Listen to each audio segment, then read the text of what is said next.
Welcome to America's Cannabis Conversation, where you can hear experts from all facets of the cannabis business as to what's happening in this exploding industry. Keep yourself informed. Join the conversation.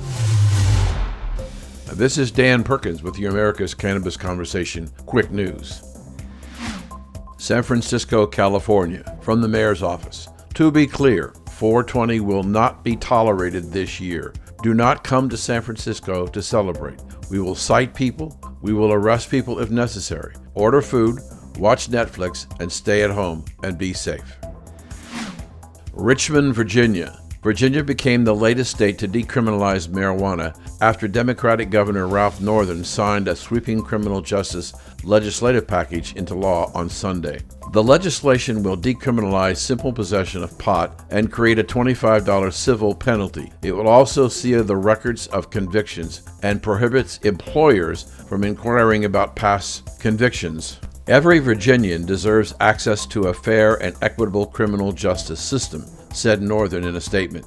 These bills combat mass incarceration, increase support for returning citizens, and ensures that those who have paid their debt to society have a meaningful and second chance. I thank the General Assembly for working with us to build a more just and inclusive Commonwealth. Springfield, Illinois. Illinois stores sold nearly $36 million worth of recreational marijuana in March, despite coronavirus. Even amid the coronavirus pandemic, Illinois marketplace shops sold almost $36 million in cannabis products in March, according to a report from the State Department of Finance and Professional Regulation, who released the information on Thursday. More than 812,000 adult-use marijuana products were sold in the 31-day period. While the majority of those sales, 27 million, came from in-state buyers, out-of-state visitors accounted for about $8.8 million of sales. By comparison, Illinois sold about $35 million worth of cannabis in February and nearly $40 million during the first month of sales in January of 2020. Toy Hutchison, the state cannabis czar, said in a press release, 3 straight months of consistent adult use of cannabis sales show that there is and will continue to be a strong support and demand for customers for this product. Ohio medical cannabis sales hits a record of $13 million in March. Medical marijuana dispensaries in Ohio sold almost $13 million of product in March, setting an all-time record for 1 month as business surged during the coronavirus pandemic. During a mid-March week, medical marijuana dispensaries in Ohio recorded $3.8 million in sales, by far the most ever sold in a single week since the medical cannabis became legal in the state in 2016. Medical marijuana dispensaries are considered essential businesses in Ohio, so they're permitted to keep their doors open during the pandemic. We are pleased to announce the W420 radio network is now on 6 days a week. Every day at 7 a.m., you can get a download of a one-on-one interview with an industry leader. In addition, on Wednesday mornings at 7 a.m., you'll get a new America's Cannabis Conversation Quick News. And let's see who's on the program today. Joining the conversation today is Codie Sanchez, who is a managing director of Entourage Effects Capital. In our conversation, Codie talks about the difficult decisions you have to do when considering the expenses in a difficult time in the marketplace like we're experiencing now. Then we have Nick Richards, who's been on our show before. He's an attorney, but he's also a former IRS trial attorney. And he's going to talk about how the implications of the new bailout package is going to affect your ability to apply for grants or loans.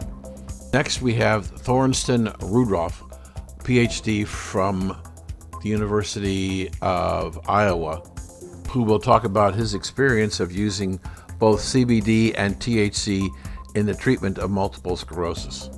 Our last conversation is with Stuart Tomc, who is the Vice President in charge of Human Nutrition and Plus CBD oil, which is produced by CV Science. He's going to talk about how we make sure what we're taking is safe.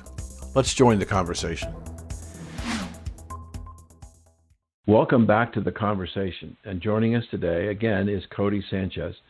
She's the managing partner of an investment banking firm that deals with cannabis companies.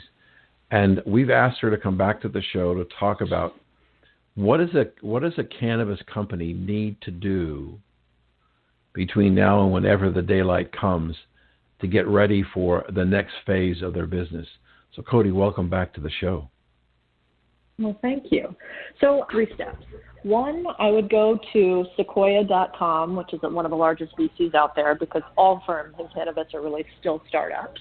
Look at their financial modeling that shows what to do in various cases of impact to your business for COVID-19 and what sales could mean across the board. The second thing I would do is take those models and look at, can your business continue to survive in current state with, let's say, a 50% decrease in your sales? And what most, of our portfolio companies would tell me is, no, it can't. And so that means the third step is you've got to start thinking about, where do you make cuts? And can you start with fat and then move to muscle and then move to bone? Because you want to sort of work your way through the areas of the business that are easiest to cut with the least impact to the business and its survival. What do you think what is the easiest thing to cut? Well, the very first thing I would be doing and, am doing with our portfolio company is renegotiating every single contract and monthly payment we have. So if we have a PR agency, I'm calling them and renegotiating the fee, and I'm trying to have it. I'm trying to have them experience the same decrease in sales we're going to have from our business relationship. I would do the same thing with trying to negotiate your rents across the board, any sort of services that you utilize. And then I think the second item to do there is deferment. So if you can't get them to cut now, get them to defer some of those payments, put yourself on a payment plan. So those are the very first areas I would take a whack at. And then I would also look myself in the eye very intensely and ask myself, where in the business have we allowed ourselves to get fat? Where in the business have we added things that are not really necessary? And those are the second things that go. I have to ask you, what's the bone? Well, the bone's tough. I mean, the hardest thing to do is to do layoffs and furloughs in a business. And so anytime you have to, fire people or lay people off or ask them to take less money, that has an impact that people don't forget in their brains. So if you're going to make those moves, and many companies need to in order to survive, it's okay to do that.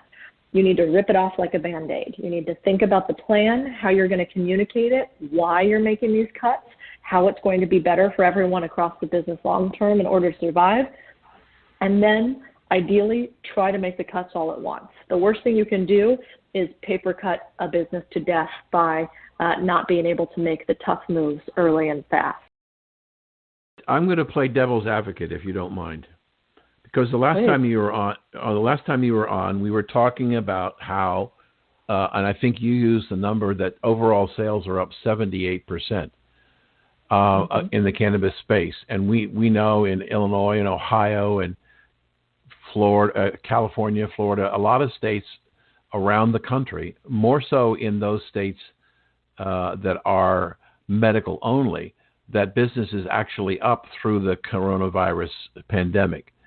So should you be cutting as a matter of course, even if you're not on the verge of bankruptcy, that you got money in the bank, your sales are good, should you make cuts anyway?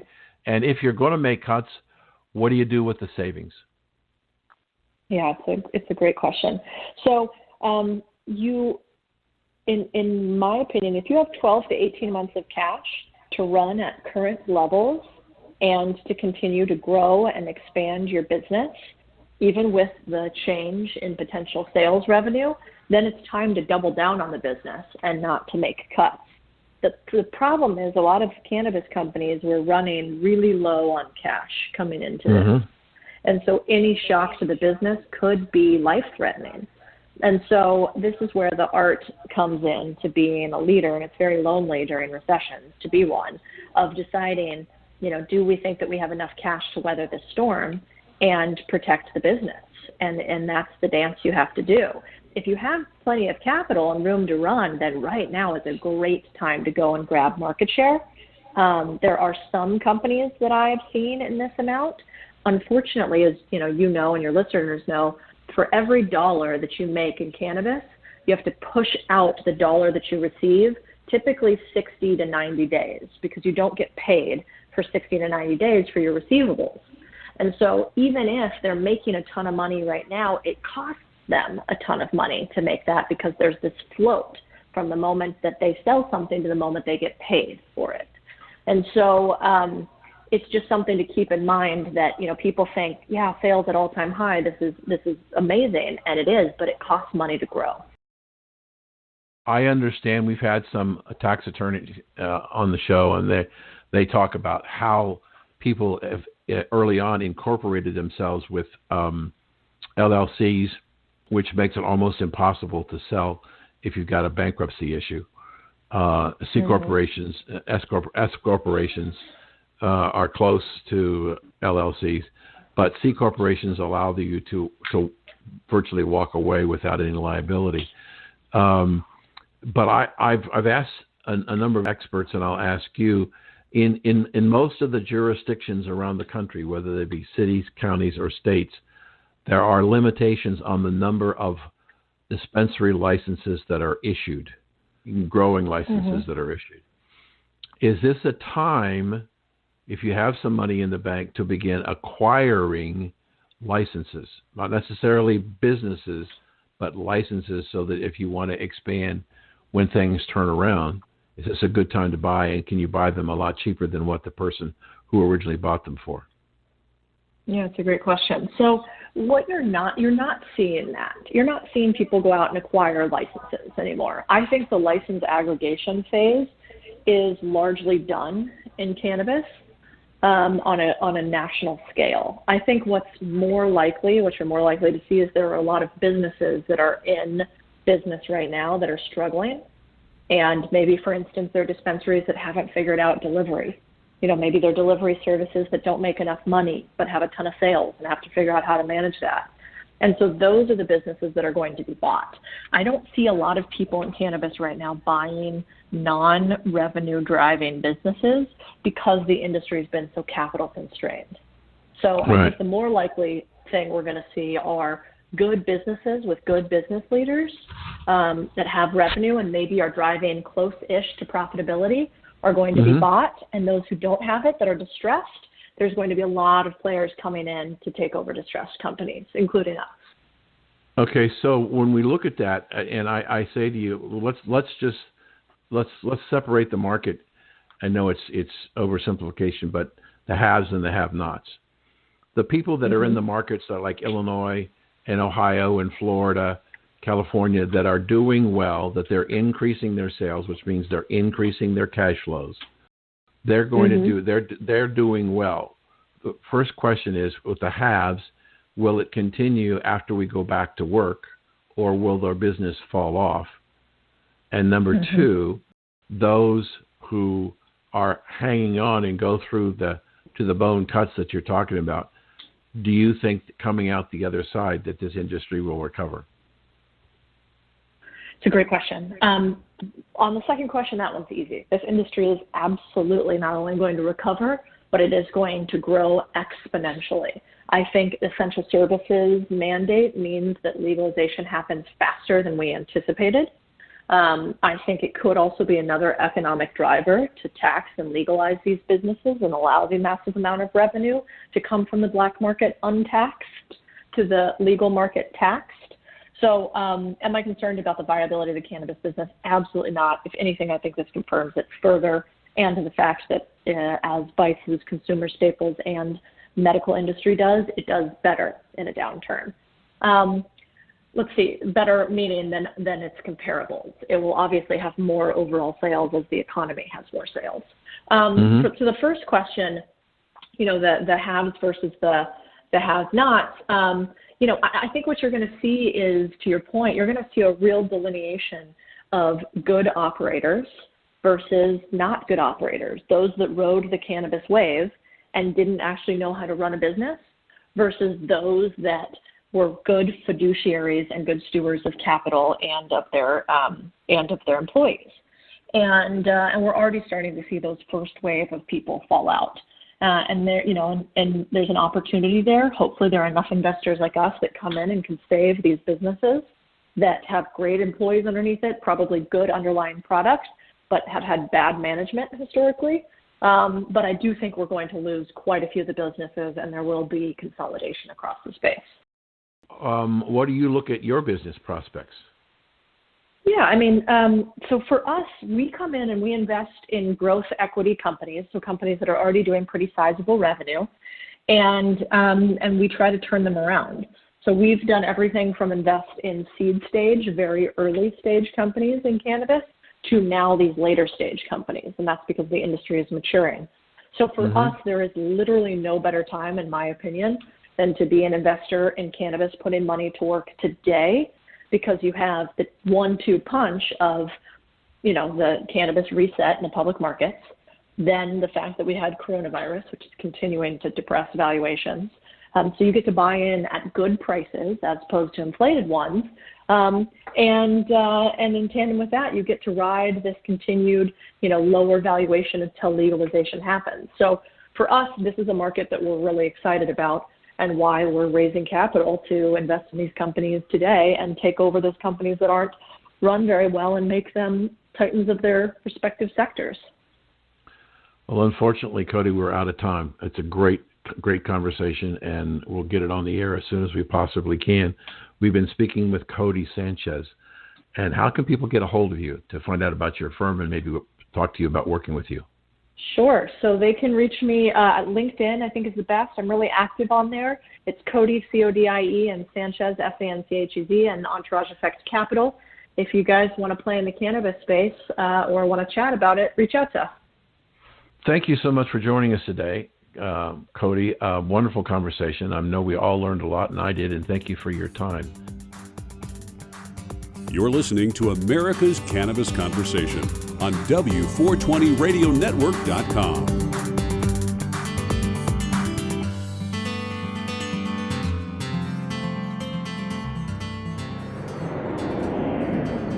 Your new Cannabis electronic checking account can offer you PIN-secure credit and debit cards for your clients.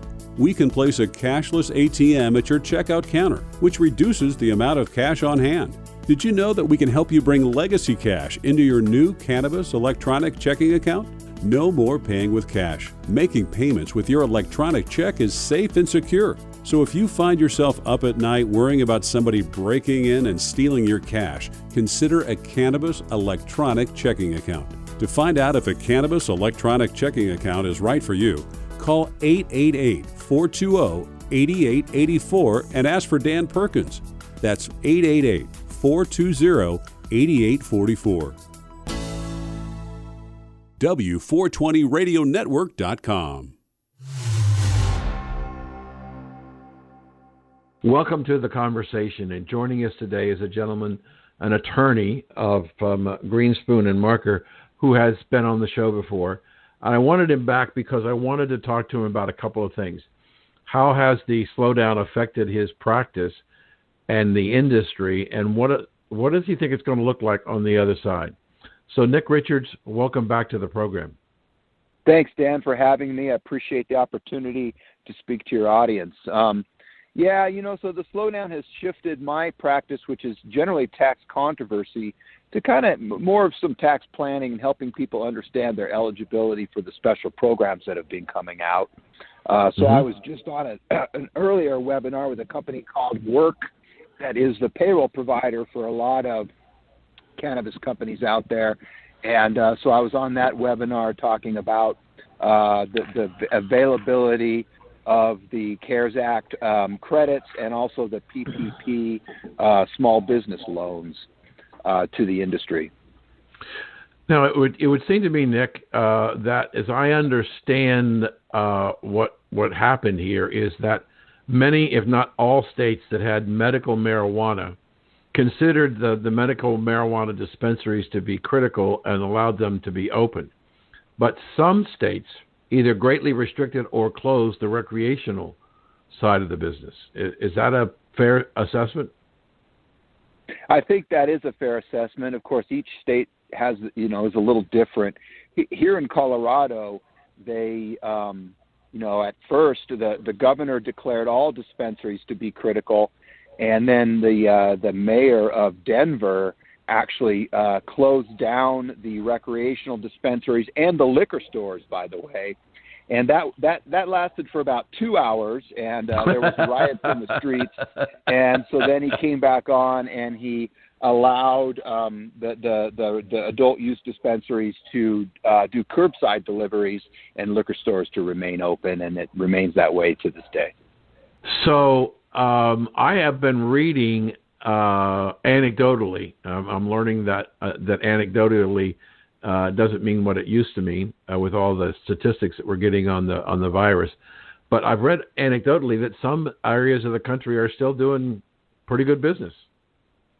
I think that, in the early days when we heard that we were going to get stay-at-home orders here in Colorado, cannabis companies saw sales even higher than they enjoyed at 420, which is a big cannabis buying day. So yeah, sales went up, and it was a nice little bonus for those cannabis companies that were able to accommodate those sales. I think there was a little bit of sort of irresponsibility by some of those companies in not maintaining social distancing, and I think that of course has changed now. And the question is, can you maintain social distancing and still do that kind of volume when you have to have 6 feet between people, only maybe one person in the actual dispensary at a time, and stuff like that? So a lot of people have told me that their sales could be a lot higher if in fact they had a different kind of facility that would allow them to serve more patients at a time. Right. I mean, it's I live here on Sanibel Island, Florida, and all the places that are closed, even the post office now has shields over the tellers. And here's one.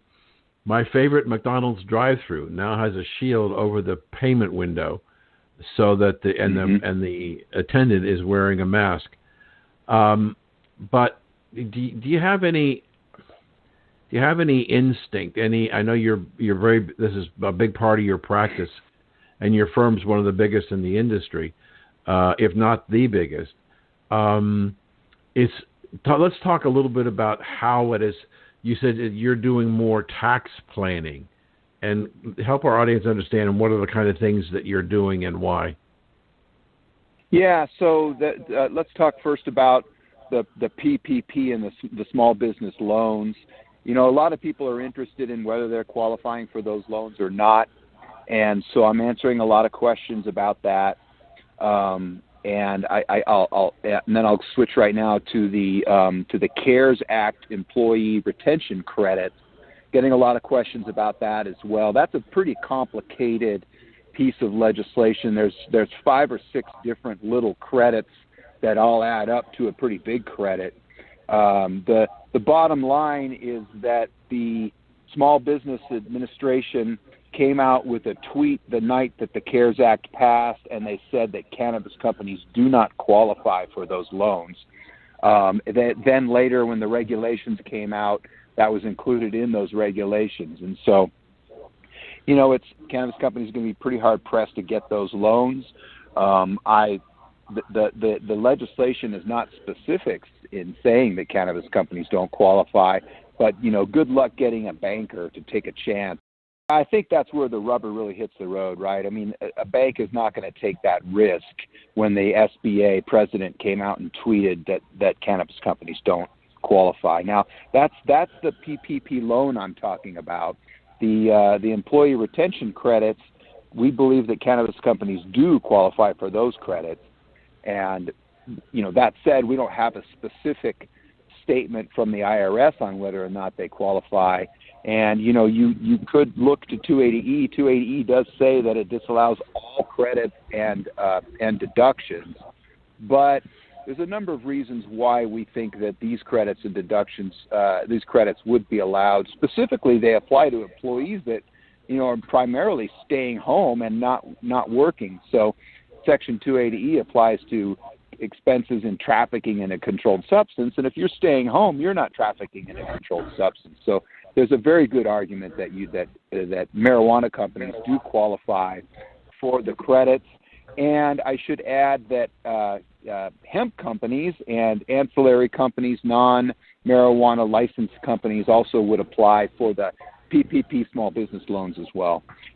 A bank that's reached out to me and is facilitating those loans for my clients and is looking for people to apply through them. So any of your listeners that need a bank partner in that, I've got someone for them. So let's just stop for a second and ask the question: how do our listeners get a hold of you to start the process of working with that bank? Excuse me. Yeah, so my email is nick.richards@gmlaw.com, .richards@gmlaw.com, and my phone number is 720-370-1169. That's the direct line to my desk at my law firm. If I'm correct, the payroll continuation loans are much larger than the $10,000 maximum income loan. Yeah, correct. Those loans can be up to, if you're a you only qualify if you're 500, if you're less than 500 employees, and it's 10,000 per employee. So those loans could get up to, if my math is right, what's that, $999,000 or $499,000. But in addition to payroll, as I understand it, you can take rent, mortgage payments, pension funds, contributions. So those can be, depending upon the size, you're correct, 500 employees the maximum. But I've heard that you could create a scenario where you could have a company that could be looking at millions of dollars in loan guarantees. I think that's right, and those are forgivable loans too. Yeah, if you comply with the terms and you make payroll for whatever period of time, the loans are forgiven. So if I'm a banker, what risk do I really have? Yeah, I know. I've been asking myself that question as well. I think in context of the question of, what risk do I have if I loan to a marijuana company, I think the risk there that banks would be looking at, and I'm not a banker, so I'm just thinking out loud here, but I think that they would be worried about losing their only certain banks can make these SBA loans, and so they would be worried about losing that status. Okay, that's something to consider. But the reaction from what I've heard to both of these programs is such that they're virtually going to have to appropriate, and they're talking about doing it on Thursday, that they're going to have to appropriate another $200 billion to this program because so many people have applied. And that's the CARES Act 2 they're talking about, right? Right, and I'm one of those people that is applying. I'm a small businessman, one-person shop for me, and we have other people in the production company. Let's move on to the question. Do you think a lot of people are assuming that they won't qualify for either and they're not filing? Or are there a lot of people filing on hopes that they might get something? My experience with the cannabis industry is they're pretty well connected. And so, I don't know how many calls I got when the CARES Act came out, but people were already fairly well informed about whether or not they applied. So I think people know that they probably know that they don't qualify for the small business loans, but they probably also know that they may qualify for the credits. And Dan, there's a Form 7200 that's a brand new form that can be used to actually claim get an actual check. So, for example, if your credit is equal to $10,000, but your employment tax is only $5,000, well, you take the credit against your employment tax, keep that $5,000, which, by the way, you have to pay some of that back later down the road. But then you also can get a check for the net difference, right? And that's what the Form 7200 that you would use to request that check. In the moment we have left, let's just go over that one more time. The Form 7200 is a new form, you said. Yes, sir. How do I use the 7200? Why do I want to use it? You want to use it to claim So again, if your credit is $10,000 and your employment tax is only $5,000, you're entitled to get a check for that other $5,000 that you cannot use in your employment taxes. And the Form 7200 is what you use to get that cash. The IRS sends you a check. Okay, so that, and I can get that 7200 online at irs.gov? Yes, sir. Yes, sir. Okay. Boy, this went by fast. We thank you for joining us. How do people get in touch with you? Thank you, Dan. Again, my phone number is 720-370-1169, and my email is nick.richards@gmlaw.com. That's NICK.RICHARDS @gmlaw.com. We've been speaking with Nick Richards today of Greenspoon and Martyr, law firm out of Denver, one of the biggest in the country. And his specialty is dealing with taxation and cannabis companies. Thank you for joining us today, Nick. Thank you, Dan. Appreciate the opportunity. And we'll be right back.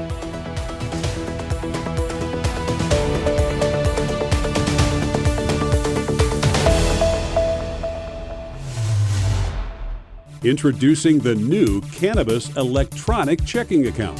Did you know that in 2019, almost 1 in 5 dispensaries were either robbed or broken into?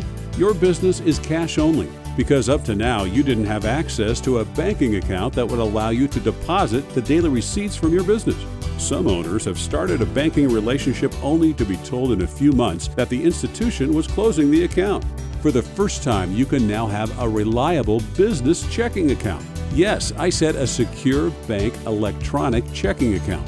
For more information, call 1-888-420-8844 and ask for Dan Perkins. That's 888-420-8884 and ask for Dan Perkins. W420radionetwork.com. Joining us today is a gentleman who we've had on the show before, Thorsten Rudroff from the University of Iowa Healthcare. And today we want to talk about what he wants to talk about, and that is the use of cannabis to treat MS. So, Doctor, I know that in our previous conversation this was an important subject to you. So why don't you tell us why it's important to you? Yeah, so I'm studying multiple sclerosis for a long time, and it is a disease we don't know the reasons and the causes of MS, and especially I was interested in fatigue in these patients. So I did a lot of research in patients with multiple sclerosis for some years, and a couple of years ago, some physical therapists approached me, and also neurologists, and they told me, yes, these patients, they are using now medical marijuana to treat their symptoms. And I was very surprised, and I didn't expect this. So I started to research this area, and I found out that already 70% of all patients with MS are using medical cannabis to treat their symptoms, such as neuropathic pain and muscle spasticity. So this is how I got involved in MS research and medical cannabis. And so my concern is that these patients, they don't have any guidelines how to use medical marijuana. And this is the goal of one of my goals in my research, to provide these patients with good guidelines, which products to use, good ratios of THC and CBD, which ratio is most effective to treat their symptoms like pain and muscle spasticity without any side effects. So this is my goal in my MS research. So it's. I have to tell you, Doctor, it's shocking to me that that you found out that 70% of the people who have MS are already using cannabis. Yes. This is based on a questionnaire, and this is also published. I did an online questionnaire, sent it out to people with MS, and by the way, also patients with Parkinson's disease, and this is what came back, right? That it was between 60 and 70%. They are already using cannabis, right? This was very interesting. Were you shocked? I was shocked. Yes. Again, because they don't know how to use it, right? So this is self-medication, right? And the other thing is my other concern is, I mean, these patients, it's multiple sclerosis or Parkinson's disease. They are using a lot of other medications, a lot of other drugs, right? So when they are using medical cannabis or medical marijuana on top of these things, we don't know the interactions between these drugs. So definitely there is more research needed, right? But also I got very interesting responses from these patients. Anecdotal reports, very strong anecdotal reports. I have patients with MS. After they tried medical marijuana, they were able to stop all their other medication, right, and just used medical marijuana, and they are doing fine. This is, of course, very encouraging, but we have to back up these anecdotal reports with some solid research, right? This is important. Doctor, what you're saying is what I've heard from other people who are suffering from things other than MS. I had a gentleman on our show early on who was a Navy SEAL that had been injured 9 times, and he was on opioids to deal with his pain, and he was finally got a medical discharge because he couldn't really function because he was addicted to opioids. But the government turned him out, and his family did an intervention, took him to a doctor that helped him begin to deal with cannabis. And in 60 days, he had reduced his opioid consumption by half.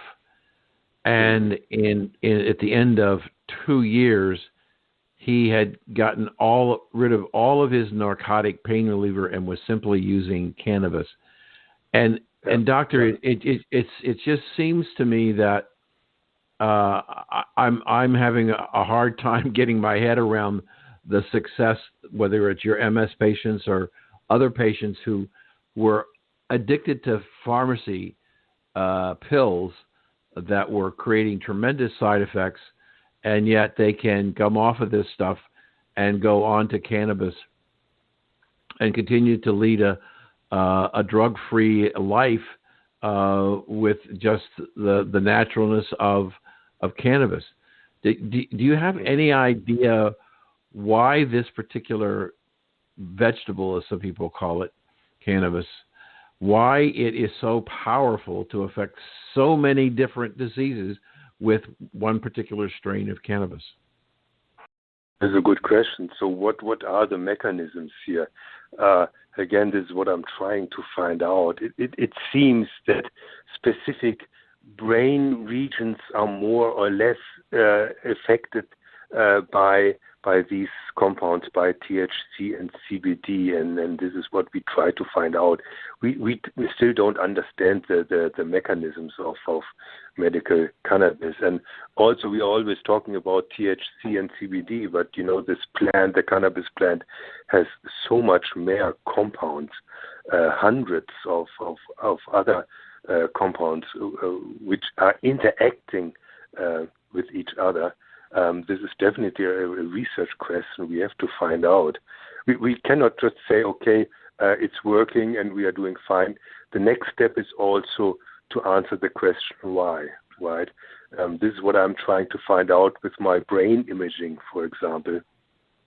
I found out, for example, when I scan the brain of cannabis users and non-users, that different brain regions are activated. Yeah, so in medical marijuana users, brain regions are that which reduce anxiety, reduce depression. So specific brain regions are responsible for these things, right? And I've shown in one of my previous studies that CBD is helping these patients who have anxiety and depression. So there's more. This is just a start, but definitely more research needs to be done here. So if I heard you correctly, Doctor, you said that CBD also provides relief in some areas, yet Yes. typically CBD has a very, very low THC level. So is it something other than THC that makes CBD work? Definitely. I mean, both have positive effects, right? CBD and THC. I mean, CBD. I see this high CBD products has positive effects of anxiety, depression, also sleep disorders. So I would recommend, for example, when patients have these symptoms, I would recommend a higher CBD product. However, there should be some THC in it, right? So around 0.3%. I think there is some interaction going on between CBD and THC. So you need a little bit amount of THC to make CBD work, right? In patients with pain, I see that we need a little bit more THC in this product.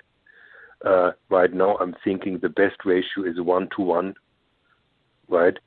1-to-1 THC and CBD to have a positive effect on pain relief. So we're speaking with Dr. Thorsten Rudroff. You are not the first doctor that I've talked to on the air who believes that less may be better than more. I've talked to a number of researchers and physicians who believe that we can get all the benefits we need with a diminished amount of THC in the products that we are consuming.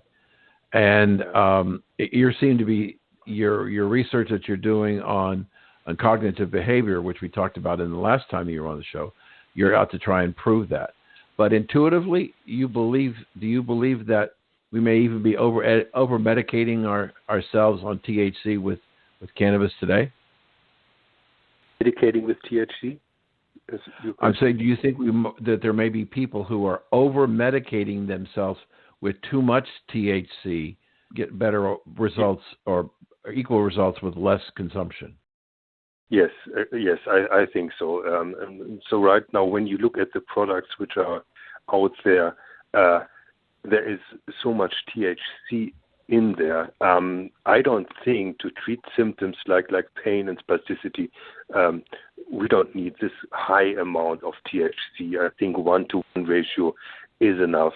And also, let me say one thing is many older people, they have some problems with the cardiovascular system, right? Heart problems.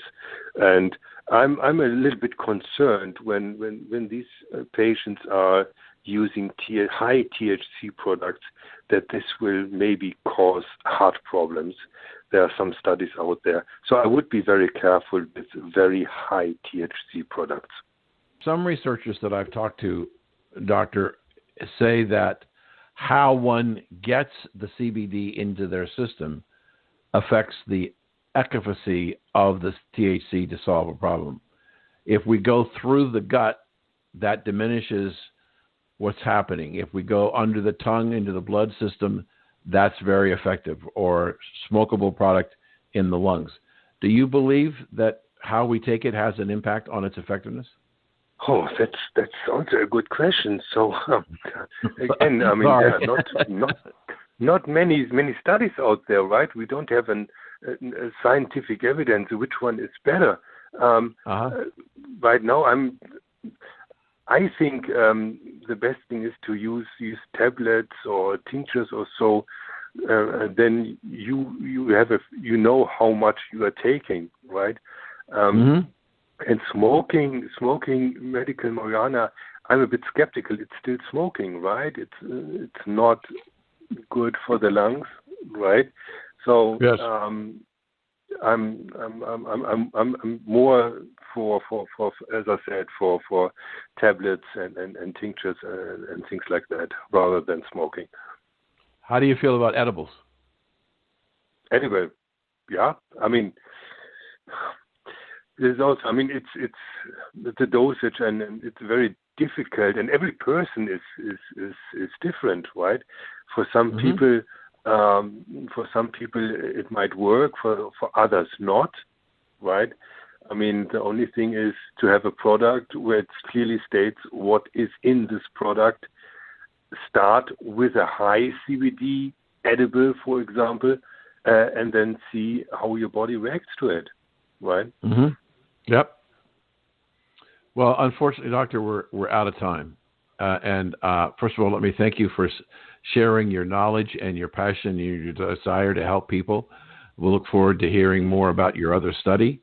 And how do people get a hold of you and follow what you're doing?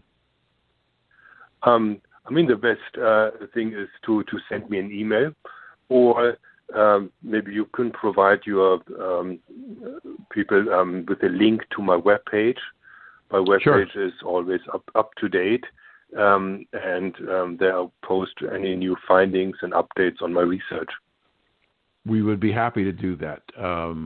We will put a link to your website and your webpage on America's Cannabis Conversation and make sure that everybody gets a chance to see it. Thank you for joining us today. It's my pleasure. Yeah. Thank you very much for having me. Thank you. You're welcome. Thank you for joining the conversation today, and we'll be right back.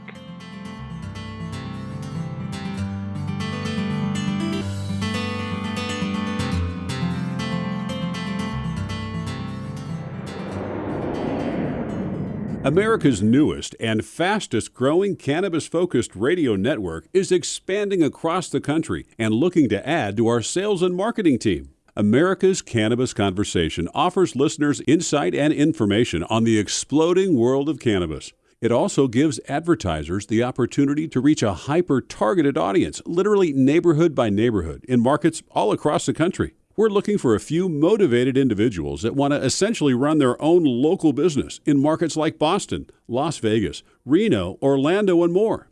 To learn more about this exciting opportunity or to apply, visit americascannabisconversation.com. Welcome back to the conversation, and joining us today is Stuart Tomc, and he is with a very interesting company called CBD Science. Their specialty is CBD products. And I wanted him on because he's got a lot of things he's going to talk about, so we're going to cover a lot of information. So stay awake and stay tuned. Stuart, welcome to the conversation. Mr. Perkins, it's a pleasure to be on your show, and I was listening to some of your past episodes, and before we get started, I just want to tell your audience, your resident doctor, Dr. Jordan Tischler, gets a 2 thumbs up from our medical and scientific advisory team here at CBD Sciences. You're putting together an incredible format. I love how diligent you are about information in general, and to have a doctor as classically trained and as cool as Dr. Jordan is, I will be a regular listener to your show. Thank you so much. We really enjoy having him on. He's very honest, down to earth, and tries to make whatever he has to say understandable for all of us, regardless of our education. Stuart, your company is a very progressive company in the area of CBD. I'm a believer in it, as we've talked in the pre-show. Tell our listeners, first of all, where we can get to see your products, but also about what your company's trying to do. Okay. Well, we are a publicly traded company. The ticker is CVSI, Charlie Victor Sam Indigo. We've been in business since before 2012. So in the cannabinoid CBD business, that's really a very, very long time. We were one of the first, if not the first, commercially available CBD products on health food store shelves, which is where everybody seems to be going to try to sell their CBD products. And just as a quick aside, many of us here at CBD Sciences came from the dietary supplement industry. For example, my boss Dr. Douglas Mackay, ND, is the former Senior Vice President, Scientific and Regulatory Affairs for the largest trade organization in the world dealing with supplements called the Council for Responsible Nutrition, the CRN. So many of us here came from the supplement space. I cut my teeth working with Dr. Ingram selling oil of oregano over 20 years ago. Before that, working in a health food store. And then I worked for 10 years at Nordic Naturals as their spokesperson and national educator. So we were really had an advantage, a material advantage, that we were bringing hemp extracts into health food stores in 2014, and we understood what it took to make dietary supplements, meaning we helped to fund the Farm Bill. The first legal seed in the ground belonged to CB Sciences. That's all historically important and exciting. Today, since we're faced with the FDA, the Food and Drug Administration, CV Sciences sees ourselves in a very unique position because we are at the table with FDA. My boss, Dr. Duffy, says if you're not at the table, right, you're on the plate, you're being served, you're not sitting there. So we have regular meetings with FDA. We've published formal toxicology work. We're a known entity on every level in the CBD space and members of the important trade organizations like the American Herbal Product Association. I mentioned the Council for Responsible Nutrition. We helped to start the entire hemp roundtable, the U.S. Hemp Roundtable, which helped to get the Farm Bill passed with Jonathan Miller, the lawyer down in Kentucky. So our roots go deep. We like to call ourselves grass tops instead of grassroots. And we're a very, very well-oiled machine in a day and age where CBD is barely understood. There's a lot that's misunderstood. I think one of the things that bothers me the most about, not about CBD, but about the industry in general. I had on the show a couple months ago the chief litigator for the Federal Trade Commission, and he was talking about these outlandish claims that some of these CBD people are making about their products, and it cures cancer and dementia and Alzheimer's and everything else. And I just saw literally yesterday where the Attorney General of the state of New York is going after another one who's not even calling it a CBD product. They can't find any CBD listing on the label, yet it's on a website with CBD product. And so I get asked a lot, how do I know if what I'm buying is what's really inside the bottle? And how does your company make that promise and keep that promise to your consumers? Well, you're making a very important point. We have a laboratory here with in-house cannabinoid testing. So the first thing is that there is not yet a universally agreed upon standard and methodology for testing cannabinoids. So that opens it up to some interpretation. That being said, the products that we test, which is everything in the market, for the most part, we're not doing well as an industry. There are just too many people that do not understand quality assurance, quality control, and they're not ready. They're not good manufacturing practice certified. They're not ready for an FDA inspection and invasion. And so first of all, you want to make sure whatever product you're taking, if it's a cannabinoid today, and it's a company and not the gray market, that the company is ready for the FDA. So you need to look at the package, look for the QR code. We have a scannable QR code on our packaging nationwide that takes you to a certificate of analysis so that you can see for yourself that it actually has what's in the bottle. So those two things, is it what it is purported to be, number one, and number two, is it safe? We're not allowed to go on to number three and tell you how many milligrams of CBD you need for which condition. No, that's the difference between supplements and medicine. So you're right. Most people aren't getting what they're paying for, number one. Number two, unless you have published safety data on PubMed.gov,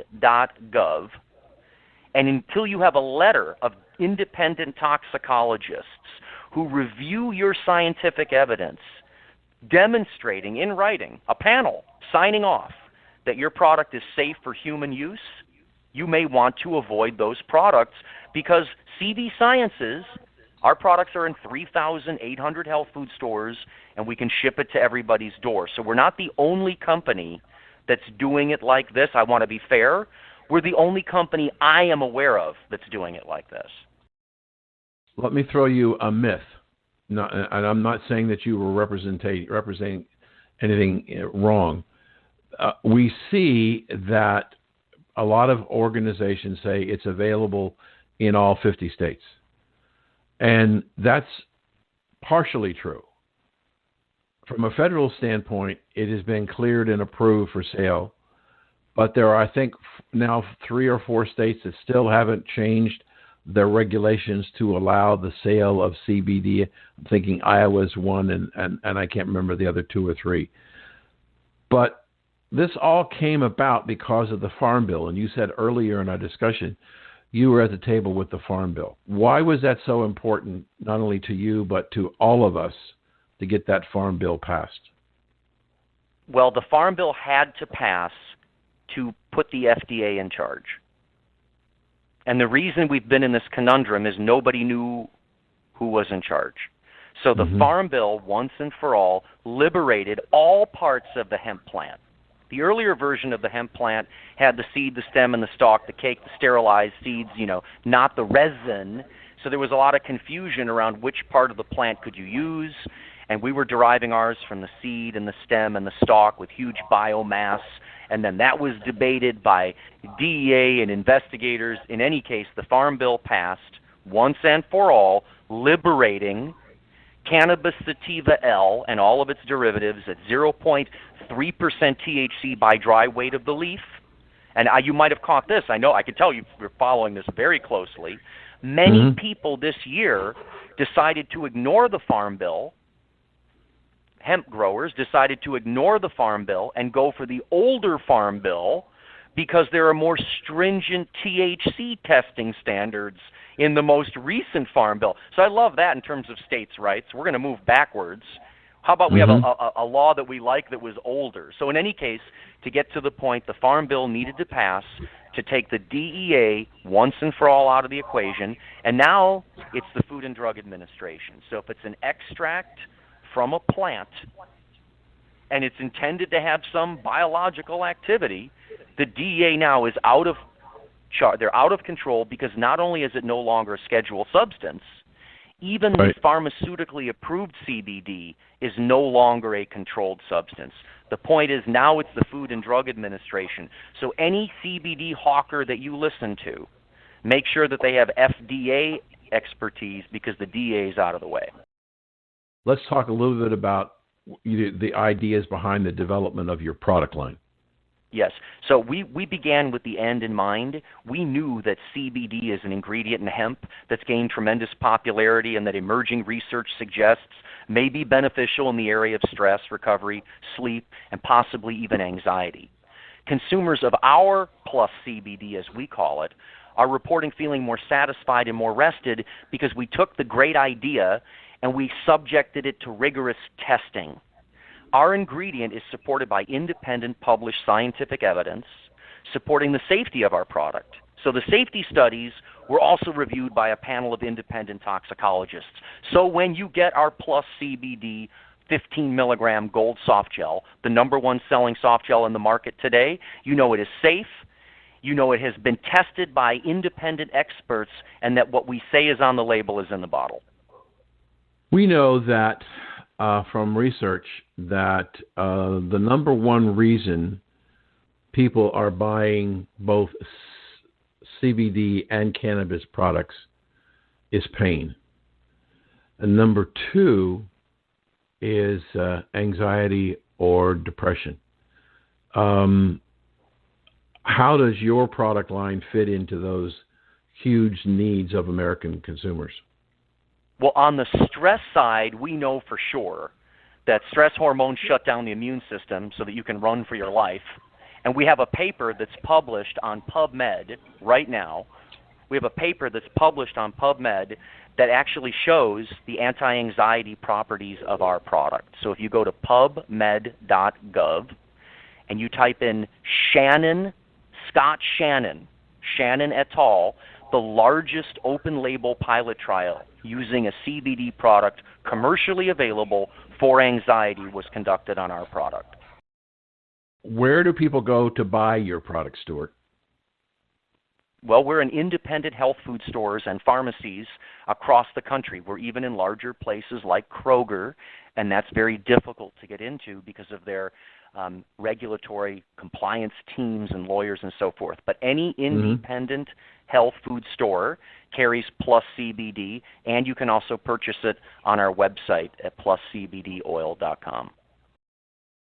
Well, unfortunately, we're out of time, and we're going to have to continue this on another segment.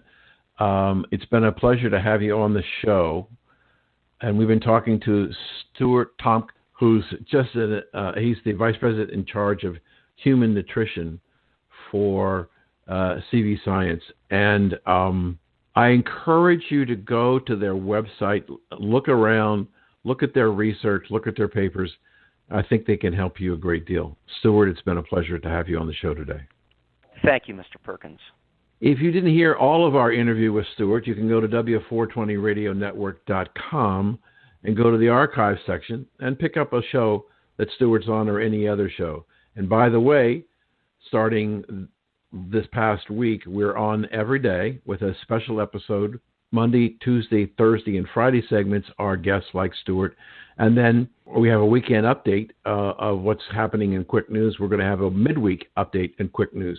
So you can get us now 6 times a week on W420radionetwork.com.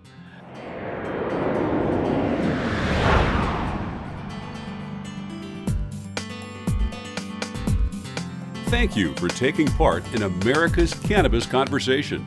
To hear this show in its entirety or to hear any of our archive shows, log on to americascannabisconversation.com and tune in next Saturday at 4:20 p.m. for the next installment of America's Cannabis Conversation.